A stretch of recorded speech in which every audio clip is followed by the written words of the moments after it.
Attention, c'est l'heure de la compile. Ah, on va faire dans la classe là. Ils ont fait leur besoin n'importe où et ils se sont retrouvés à la une de l'actu.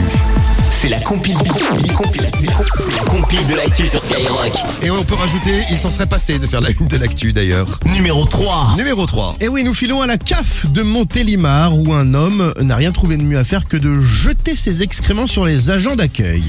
Dure vie quand même d'être fonctionnaire aujourd'hui. Ouais, pas facile. Alors avant de jeter ses excréments, il a quand même fallu qu'il sorte, si vous voyez ce que je veux dire. Donc il s'est mis accroupi en plein milieu de la pièce, donc CAF de Montélimar. Et puis il a badigeonné les murs avec ses excréments en hurlant. Quelques heures plus tard, il a été interpellé par la police et placé en internement. Normal, le mec est fou.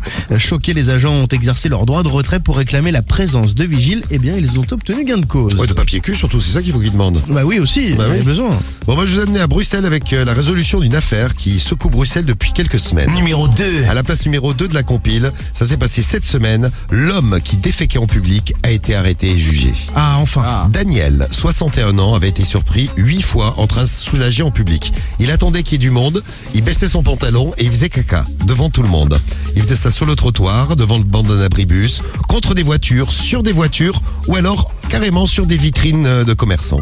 Il déféquait partout, sans gêne, devant tout le monde et donc il a été chopé. Voilà, les Belges, les Bruxellois sont soulagés. Son avocat a demandé la clémence en invoquant un problème médical qui l'empêche parfois de se rendre aux toilettes à temps. Il est obligé de faire n'importe où. Eh oui. Voilà, ça n'a pas marché. Il a été condamné à 10 mois de prison avec sursis. Quand même. Comme quoi, les cacas, ça peut valoir cher. Et numéro 1.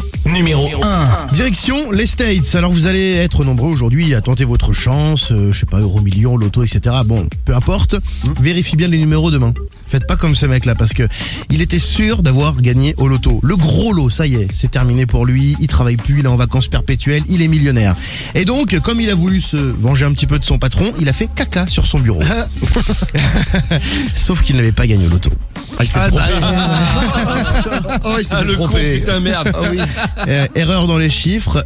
Bah voilà, bilan de cette petite commission sur le bureau, un travail en moins, 2 crédits à rembourser et un procès avec son ex-patron. Eh ben voilà, pas de chance. Putain, c'est con ça. Voilà. Merci Rémi, très belle compile comme on l'aime. magnifique. La compile de l'actu tous les matins sur Skyrock.